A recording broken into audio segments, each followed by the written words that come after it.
Jaksa penyidik Kejari Loksemawe menetapkan 5 tersangka kasus dugaan korupsi insentif pemungutan pajak penerangan jalan atau PPJ pada Badan Pengelolaan Keuangan Daerah atau BPKD Loksemawe tahun anggaran 2018 hingga 2022 pada hari Kamis 12 Oktober 2023. Kelima tersangka langsung ditahan di Lembaga Pemasyarakatan atau Lapas di Loksemawe.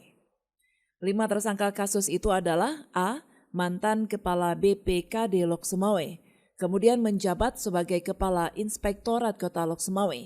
MY, mantan Kepala BPKD, sekarang menjabat Kepala Dinas Kelautan Perikanan Pertanian dan Pangan DKPPP Loksemawe. MD, mantan Sekretaris BPKD, kini Kepala Sekretariat Baitul Mal.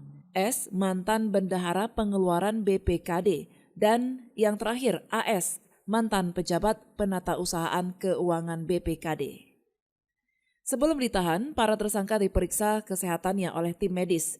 Khusus MY terpaksa dijemput oleh jaksa ke rumahnya karena alasan sakit.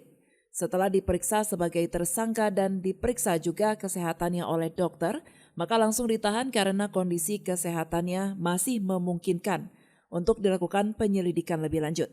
Kelima tersangka tersebut ditahan di Lapas Kelas 2A Loksemawe.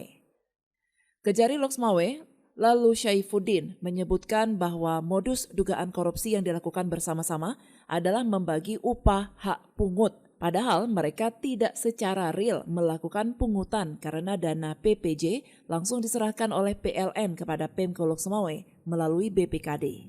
Apa modusnya?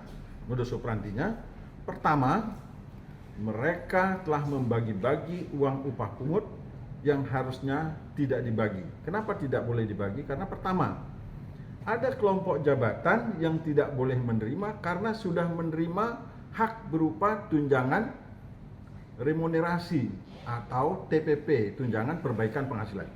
Pertama. Kemudian kedua, mereka tidak pernah secara real melaksanakan proses pemungutan pajak penerangan jalan.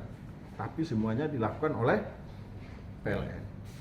Ketiga, untuk bisa mendapatkan upah pungut itu harus dibahas bersama-sama dengan kelengkapan dewan dan mendapatkan izin.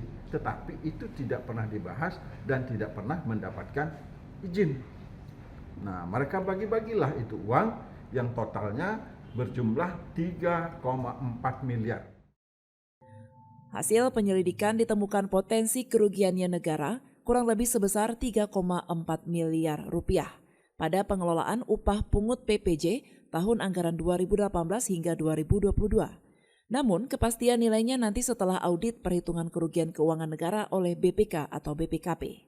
Dari Loksemawe, Denny Muktadi melaporkan untuk Puja TV Aceh.